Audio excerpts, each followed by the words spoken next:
아침 해가 뜨고 저녁에 봄의 꽃향기와 가을의 열매 할렐루야. 변하는 계절의 모든 순간이 당연한 것 아니라 은혜여서 아멘. 것이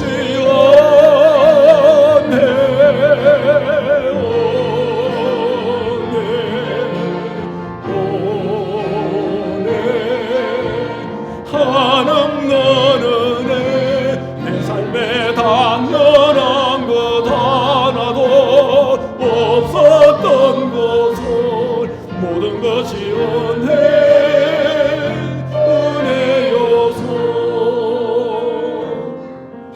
내가 이 땅에 태어나 사는 것 어린 나이 시절과 지금까지 숨을 쉬며 살며 꿈을 꾸는 삶 당연한 것 아니라 은혜여서 내가 하나님의 자녀로 살며 오늘 찬양하고 예배하는 삶 복음을 전할 수 있는 축복이 당연한 것 아니라 은혜여서 모든 것이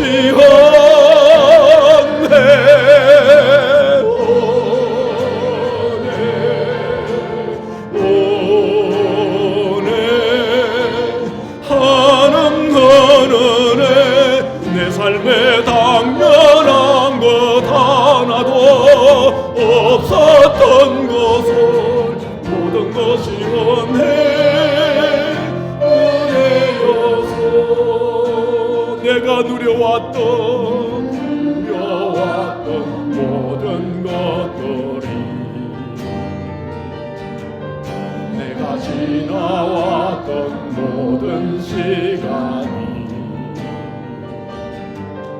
내가 걸어왔던 모든 순간이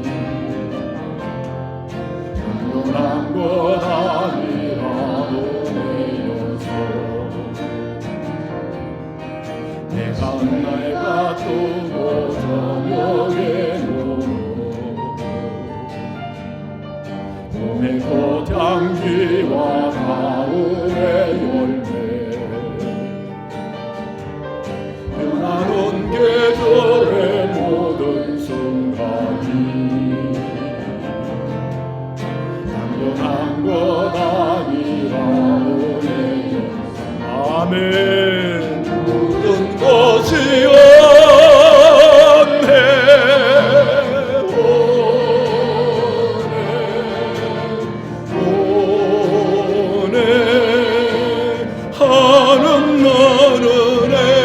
내 삶에 당연한 것 하나도 없었던 것을 모든 것이 은혜여서 내가 이 땅에 사는 것 이 땅에 태어나 사는 것 어린아이 시절과 지금까지 숨을 쉬며 살며 꿈을 꾸는 삶 당연한 것 아니라 은혜여서 내가 하나님의 자녀로 살며 오늘 찬양하고 예배하는 복음을 전할 수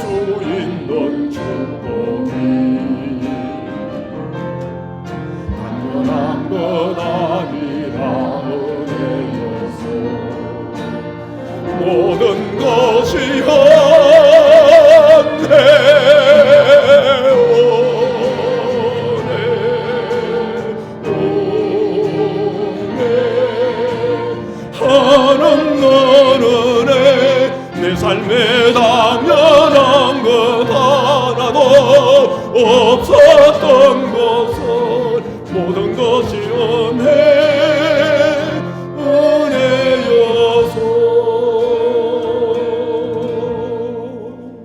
아멘. 오늘 우리에게 주시는 하나님의 말씀은 누가복음 19장 29절로 40절에 있는 말씀입니다. 누가복음 19장 29절로 40절에 있는 말씀을 한 절씩 교독하시겠습니다. 감람원이라 불리는 산 쪽에 있는 벳바게와 베다니에 가까이 가셨을 때에 제자 중 둘을 보내시며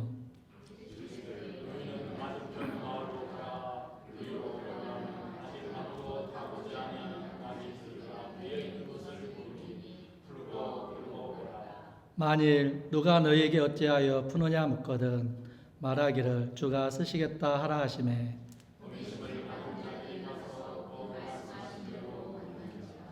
나귀 새끼를 풀 때에 그 임자들이 이르되 어찌하여 나귀 새끼를 푸느냐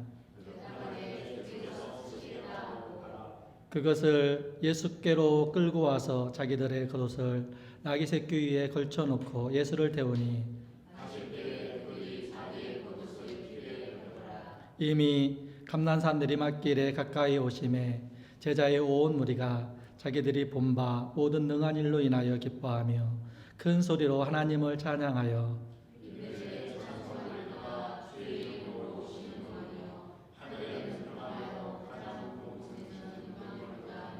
무리 중 어떤 바리새인들이 말하되 선생이여 당신의 제자들을 책망하소서 하거늘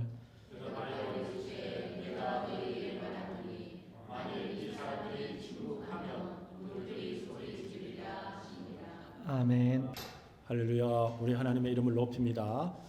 이제 여러분 우리가 사순절을 지금 계속 지나고 있습니다. 우리가 4월 18일 4월 셋째 주가 부활절인데요. 우리 부활주일을 우리가 맞이하며 우리가 주일마다 우리가 부활주일을 맞이하는 가운데 우리 주 예수님께서 십자가를 지시고 우리를 위하여 피 흘려 또 우리를 구원해 주신 그 은혜를 우리가 사모하며 우리가 계속해서 주님의 말씀을 우리가 주일마다 삼고하고 있습니다. 오늘 본문에 보면 우리 예수님께서 마지막 유월절 절기를 지키시고자 예루살렘으로 오시는 길인 여리고에서 감난원 오는 길은 먼지가 풀풀 나는 거친 광야의 이 오르막길을 대여섯 시간 걸어서 올라가야 됩니다. 그리고 나면 푸른 빛이 파릇파릇하는 그런 동네가 이제 나오는데 그곳이 바로 이 감람나무가 많이 있는 감난원이라고 불리는 곳입니다. 이 감난원 언덕 꼭대기에 오르게 되면 드디어 눈앞에 예루살렘 성이 아름답게 보이게 되는 것입니다. 그래서 그 언덕에서 이제 내려가게 되면 우리가 성경에서 많이 보았던 기드론 세네라고 불리는 그곳을 건너서 동편문까지 이르는 길에 따라서 가게 되면 예루살렘 성에 드디어 입성을 하게 되는 것입니다. 감람원이라는 이곳에 오르기 전에 두 동네가 마주보고 있는 동네가 있었는데 그 동네가 바로 벳바게와 베다니라는 그런 동네입니다. 그래서 이 동네들에서 예루살렘까지 거리는 약 한 3km 정도 되는 그런 거리에 있는 동네입니다.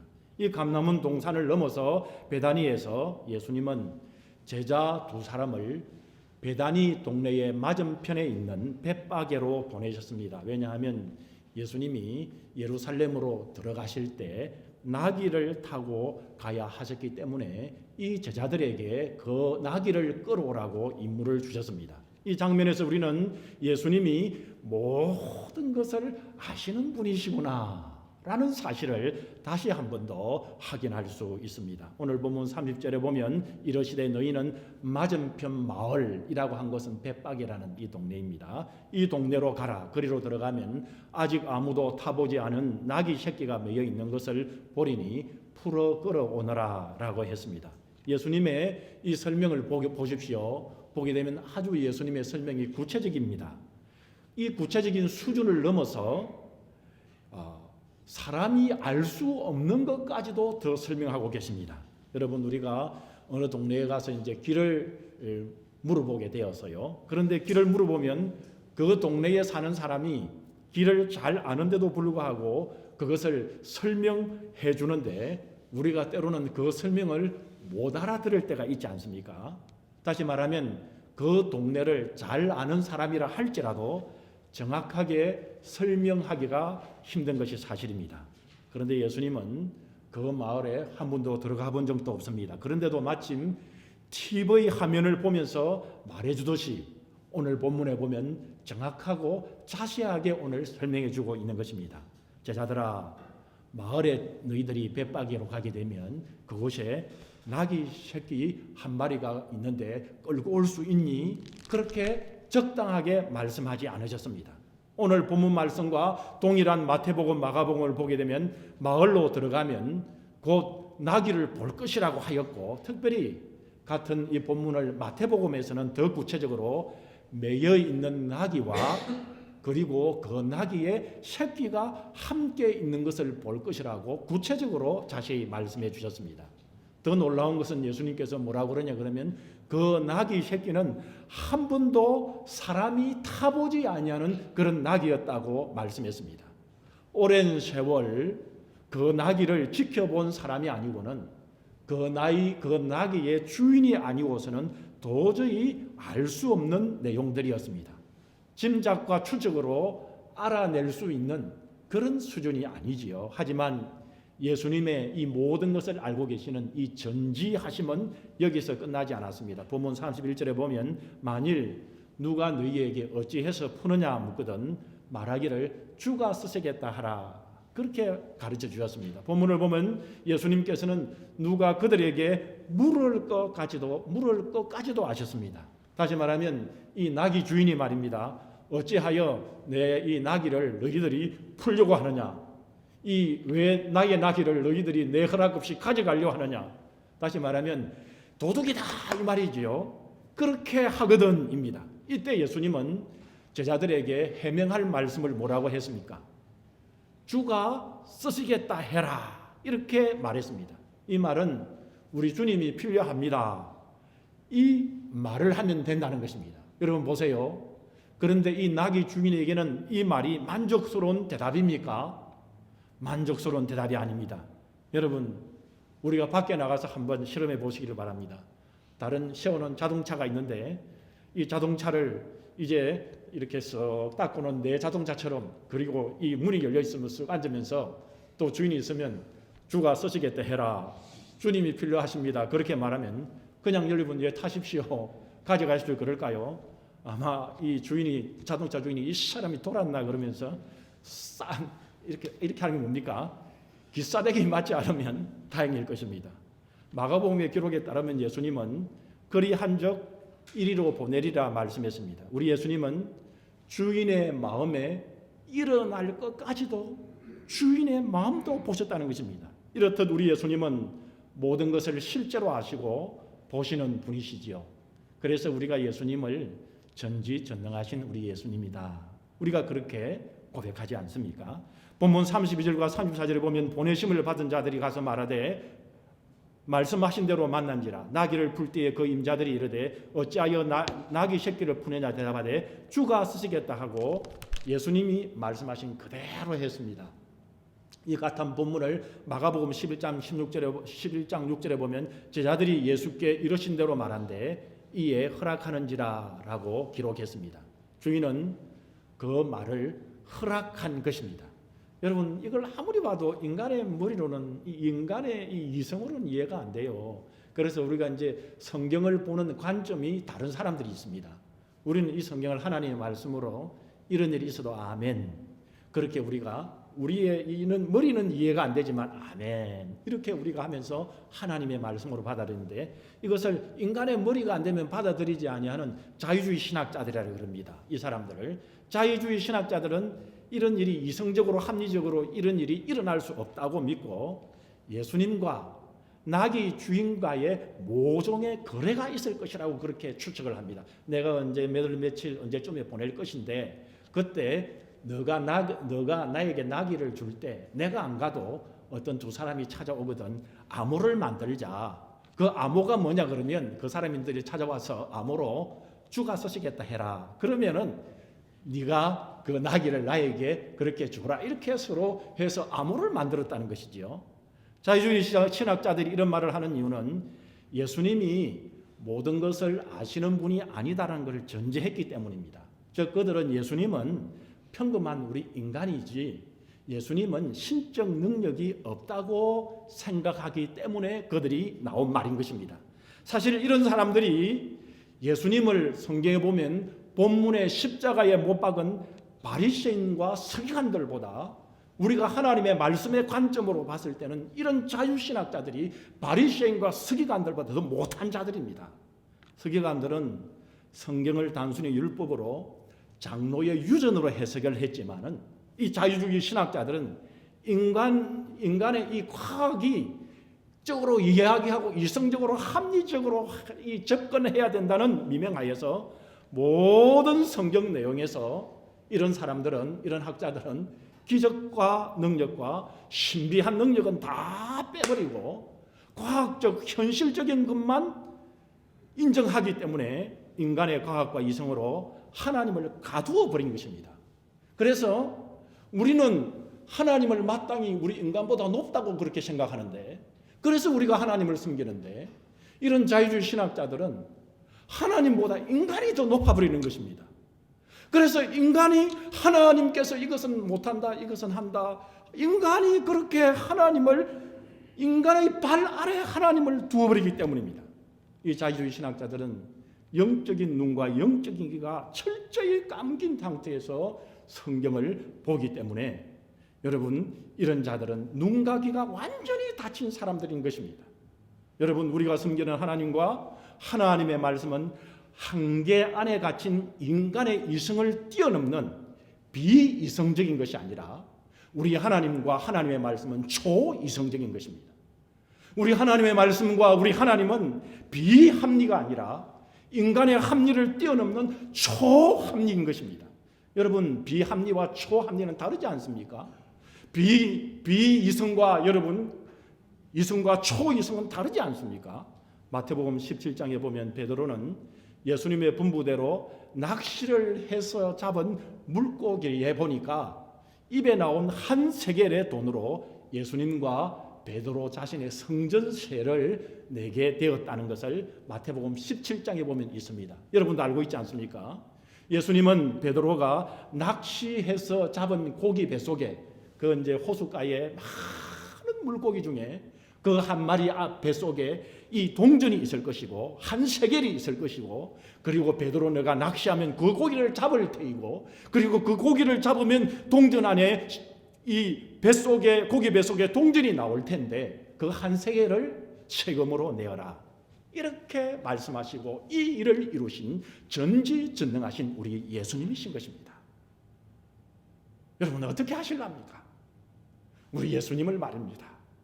우리 예수님은 벳베바게라는 동네에 나귀의 임자들을 아셨고 그리고 그들이 키우는 나귀들을 아셨고 그리고 나귀의 어머니가 낳은 나귀 새끼를 아시고 그리고 그들을 주님이 원한다면 그 나귀를 주님을 위해서 풀어서 드리고 싶어 한다는 것도 아셨습니다. 이처럼 예수님은 모든 것을 아시는 이 땅에 육신을 입고 오신 전지전능한 하나님이신 것입니다. 우리 예수님께서 뭐라고 그랬습니까? 참새 한 마리도 떨어지는 것 아신다고 했습니다. 덜풀을 입히시고 먹이시고 기르신다고 했습니다. 그리고 우리의 머리카락에 있는 숫자, 이 숫자까지도 아신다고 하셨습니다. 그분은 우리의 마음의 생각과 소원과 필요를 아시는 분이십니다. 저는 지금까지 얼마 살지는 않았지만 지금까지 사는 가운데 우리 주님께서 저희의 기도를 다 듣고 계신다는 것을 저는 요즘 새록새록 실감하고 고백하고 하나님께 감사를 드립니다. 그래서 저는 요즘 꼭 붙드는 말씀이 있습니다. 예전에도 붙들었지만 지금은 더 확실하게 붙드는 것이 있습니다.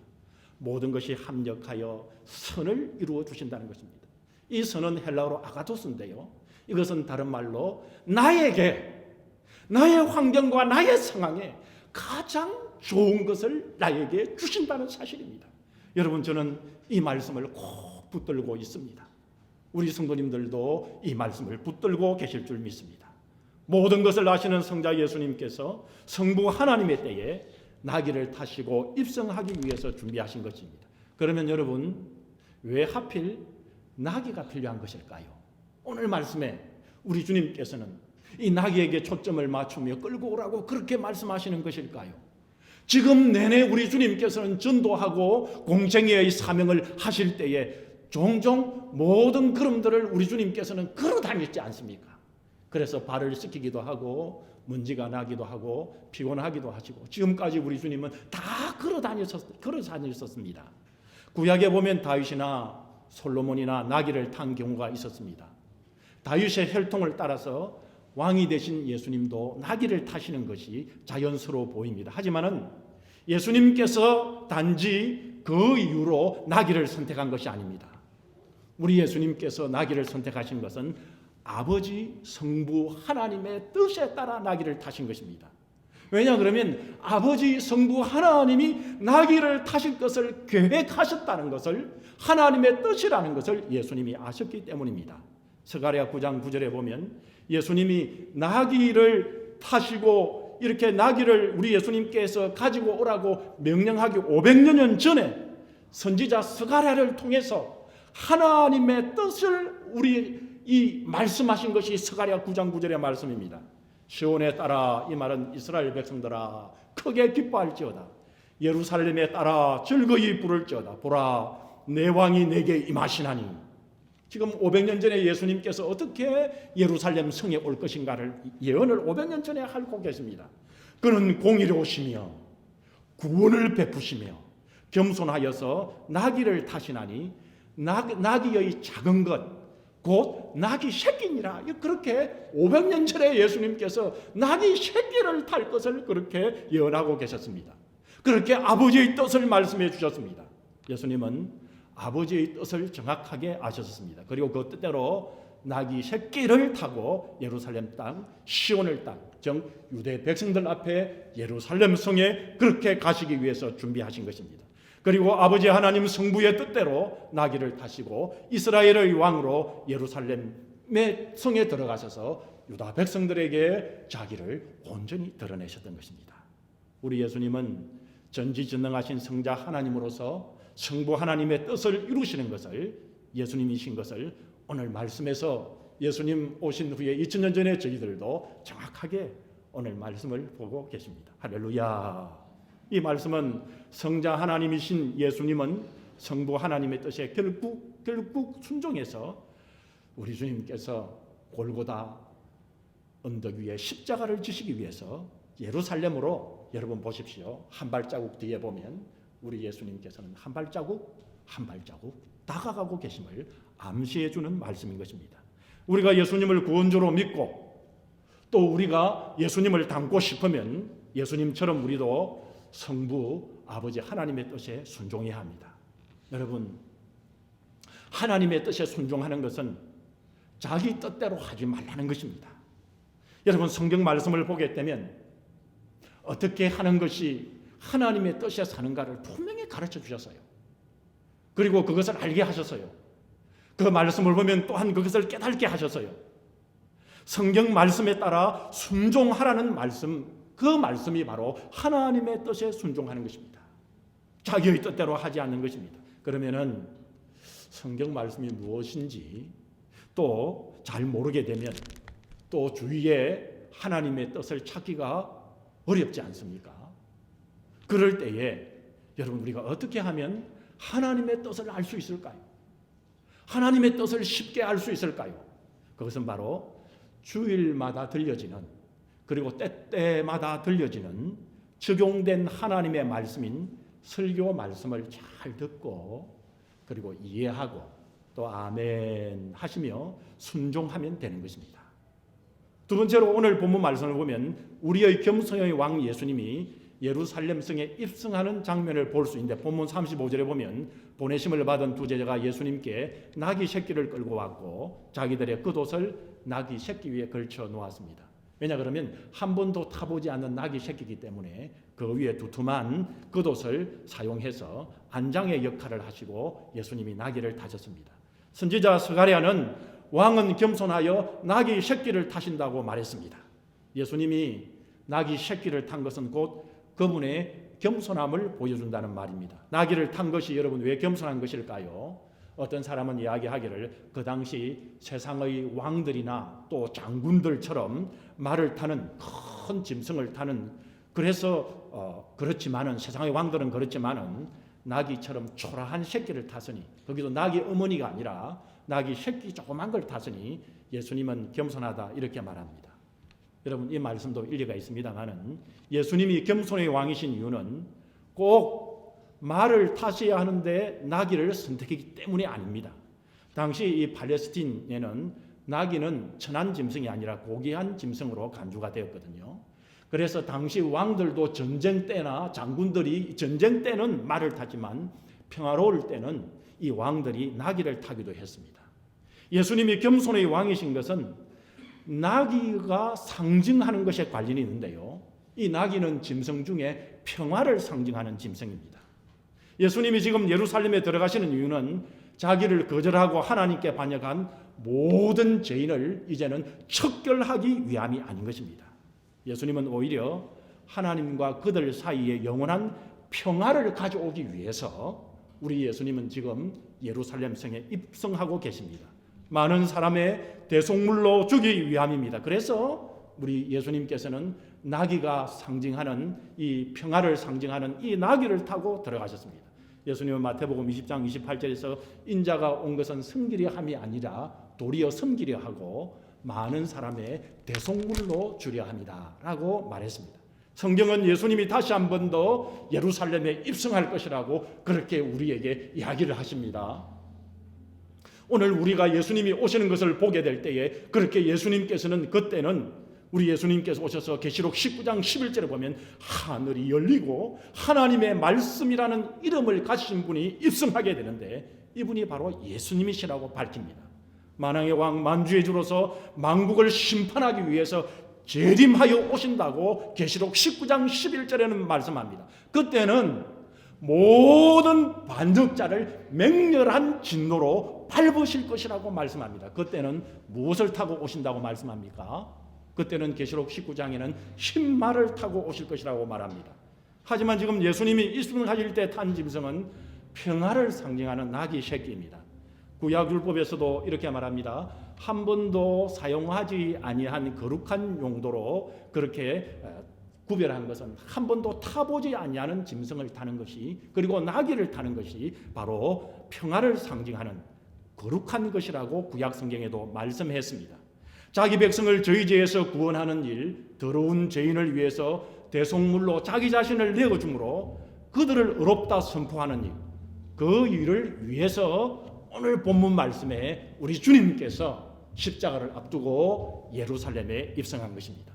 예수님의 제자들은 왕의 입성을 축하하고 기뻐했습니다. 본문 36절에 보면 레드 카펫을 깔고 귀빈을 모시듯이 왕이 입성하는 길에 자기들의 옷을 펴서 깔았습니다. 어떤 사람들은 들에서 벤 나무가지를 길에 펴었습니다. 예수님이 타신 나귀가 오르막길을 오르면서 사람들의 기대가 점점 고조돼서 올라갔습니다. 드디어 기다리던 우리 왕이 오신다. 이분이 바로 그분이다. 이스라엘을 구원할 자시다. 감람산 꼭대기에 오르게 되다 드디어 하나님의 도성 예루살렘에 보이게 되었고, 그리고 정오에는 금으로 번쩍번쩍 빛났던 그 성전이 빛나는 가운데 이 제자들과 예수님께서 무리들과 함께 들어가셨는데, 그곳은 마침 모든 이 분위기가 예수님이 왕이 되는 분위기 정점에 다다랐습니다. 이제 내리막길에 들어서자 온 무리가 기뻐하며 큰 소리로 외쳤습니다. 오늘 본문에도 그렇지 않습니까? 찬송하리로다 주의 이름으로 오시는 왕이여 하늘에는 평화요 라고 기뻐하면서 그들이 얼마나 기대하고 들떠 있었습니까?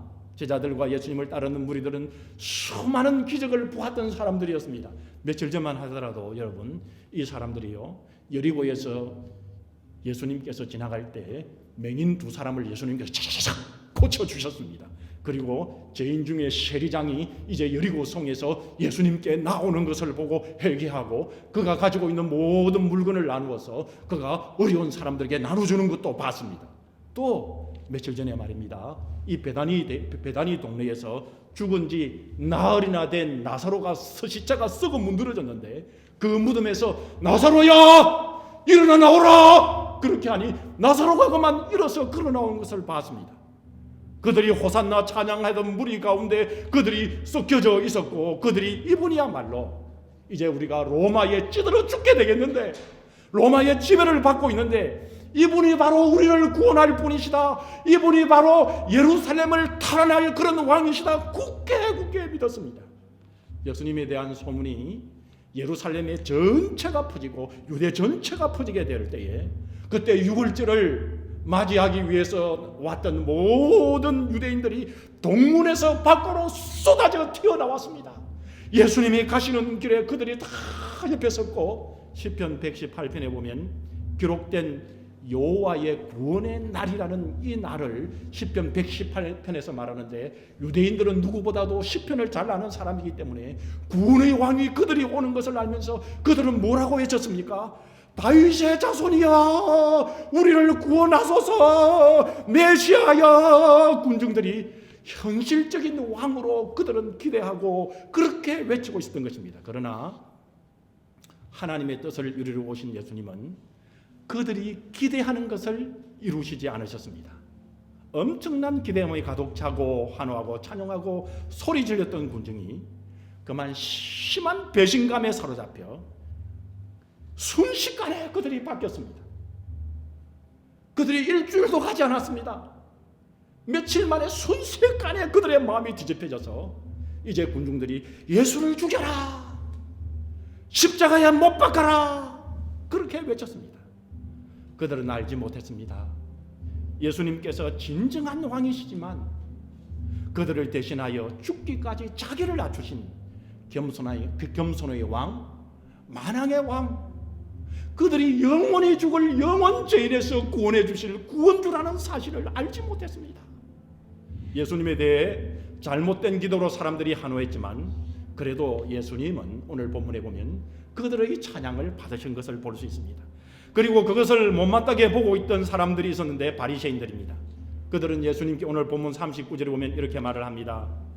어떤 바리새인들이 말하되, 성생이여 당신의 제자들을 책망하소서, 이렇게 이야기했습니다.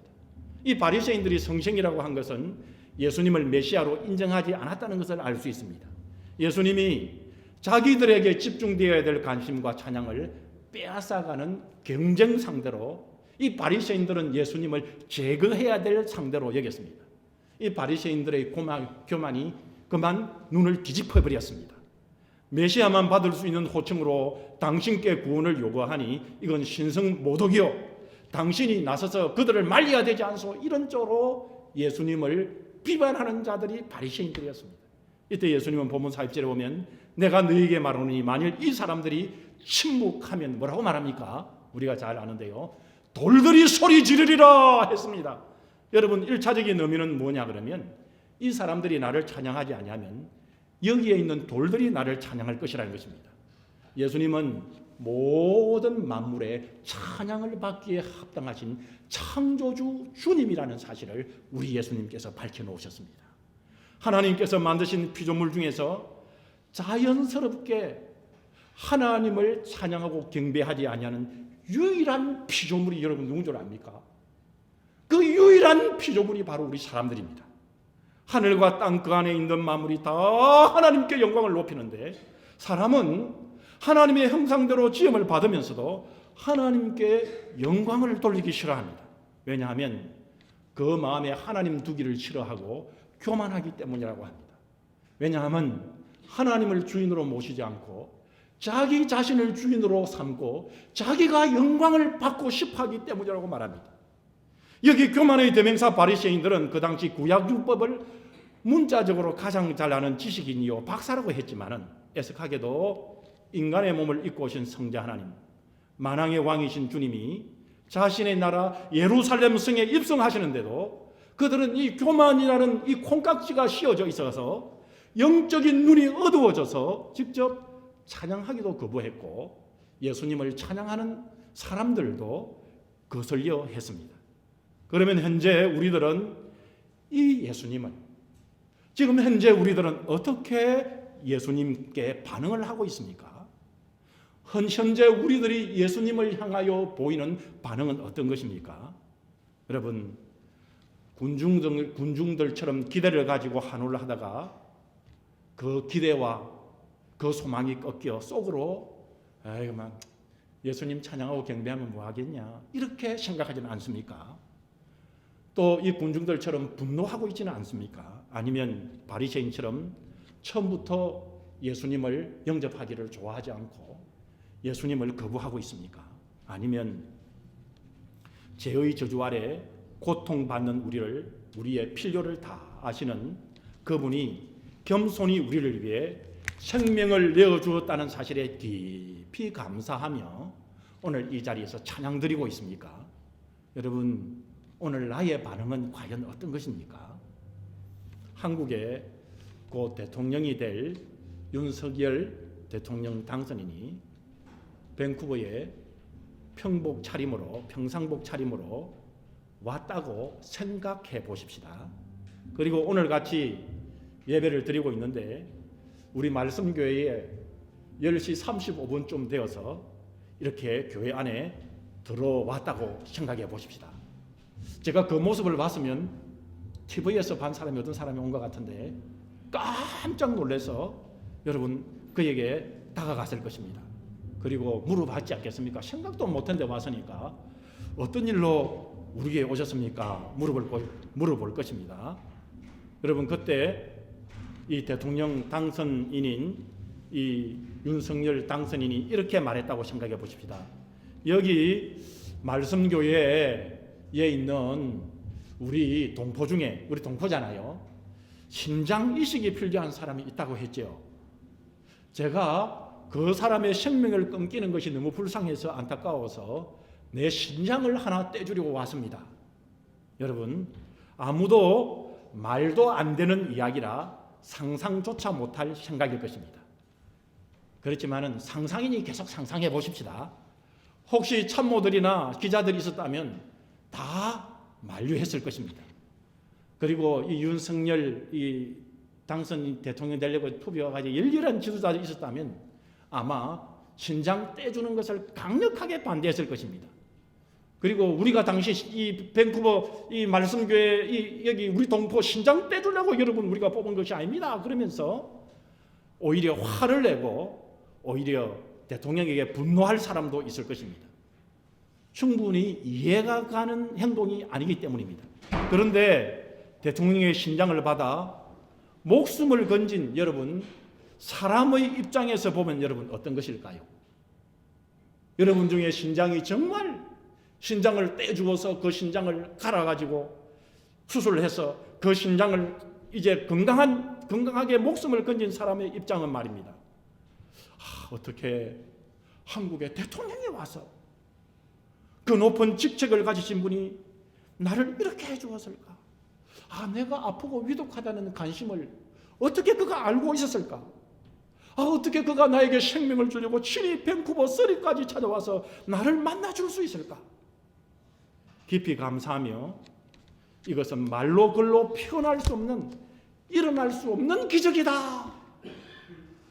이런 세상에 아무도 생각할 수 없는 기적이다. 여러분 만약에 신장 이식 수술을 받은 사람이 있다면 감격하며 눈물을 흘리지 않겠습니까? 그런데 여러분 천천히 여러분 생각해 보면요, 이런 기적보다 이 기적보다 더 큰 기적이 있습니다. 여러분 이 기적은 온 우주 만물을 창조하고 다스리는 왕께서 낮고 천한 이 땅에 사는 나를 알고 계셨다는 것입니다. 오늘 우리를 알고 계셨다는 것입니다. 우리의 가족을 알고 계시고 우리 성도들을 알고 계셨습니다. 그리고 그 왕은 친히 이 땅을 찾아오셔서 죄로 인하여 오직 죽음밖에 기대할 수 없는 죄인인 우리를 대신해서 목숨을 내어주셨습니다. 신장 하나 떼어주는 정도가 아니었습니다. 목숨을 내어주셨습니다. 부활절을 앞둔 이 사순절에 이 겸손의 왕, 평화의 왕, 만왕의 왕, 우리를 구원해주신 왕에게 우리는 어떻게 모든 것을 드려서 사랑하지 않을 수 있을까요? 어떻게 우리가 찬양하지 않을 수 있을까요? 우리가 어떻게 섬기지 않을 수 있겠습니까? 만약 우리가 겸손의 왕, 평화의 왕, 만왕의 왕이신 우리 예수님을 사랑하지 않고 찬양하지 않고 섬기지 않는다면 이것이 여러분 기적보다 더 이해될 수 없는 기적 아니겠습니까? 저는 이러한 것을 알면서도 주님을 섬기지 않는 교인들을 보면 이해가 안 되면서도 이해가 됩니다. 왜냐하면 겸손의 왕, 평화의 왕, 만왕의 왕, 구원의 왕을 귀로만 들었지만 개인적으로, 인격적으로 만나본 일이 없기 때문입니다. 그렇기 때문에 예수님을 인격적으로 만난 우리 말씀의 성도들이 이번 부활주를 앞둔 사순절에 해야 할 일이 있습니다. 여러분, 내가 인격적으로 예수님을 만났다면 마땅히 해야 할 일이 있는 것입니다. 오늘 주 우리 주 예수님처럼 아버지의 뜻에 순종해야 합니다. 그리고 말씀에 순종하고 그리고 적용된 설교 말씀에 아멘하고 순종하시면 예수님을 인격적으로 만난 우리 말씀의 성도들을 통하여 아직까지 예수님에 대하여 한 번 듣고 교회 나가서 한 번 이렇게 예배하고 그냥 지식적으로 아직 인격적으로 개인적으로 예수님을 만나지 못한 사람들의 만남을 해줄 수 있는 통로가 될 것이기 때문입니다.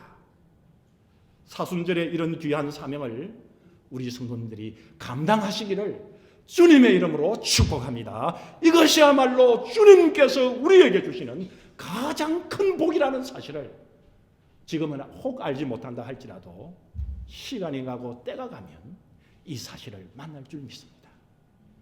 모든 것이 합력하여 선을 이룬다는 이 사실을 이제 목사인 제가 조금 깨닫기 시작했다면 오늘 우리 모두를 하나님의 말씀의 뜻에 순종하고 말씀의 뜻에 따라 나아가고 그리고 우리가 말씀을 통하여 주신 은혜에 따라 살아나간다면 우리가 주님이 주시는 가장 큰 복을 받은 나라는 사실을 시간이 가면 갈수록 깨달는 사순절을 맞이하며 사순절을 보내며 부활절을 맞이하는 우리 성도들에게 주시는 아름다운 복이라 믿습니다. 이 복을 모두 받아 누리시는 우리 성도님이 되시기를 주님의 이름으로 축복합니다. 우리 다 같이 통성으로 한번 기도하면 좋겠습니다. 사순절을 앞두고 우리가 주님의 말씀의 아버지의 뜻에 따라 주님의 말씀에 따라 오늘 적용된 하나님 말씀인 설교 말씀에 따라 나도 이렇게 살아가 모든 것이 합력하여 선을 이루는 놀라운 주님의 형통한 주님의 손길을 주님의 참복을 나의 통로를 통하여 구원받는 많은 백성이 일어날 수 있도록 주여 한번 부르고 우리 다 같이 통성으로 기도하겠습니다. 주여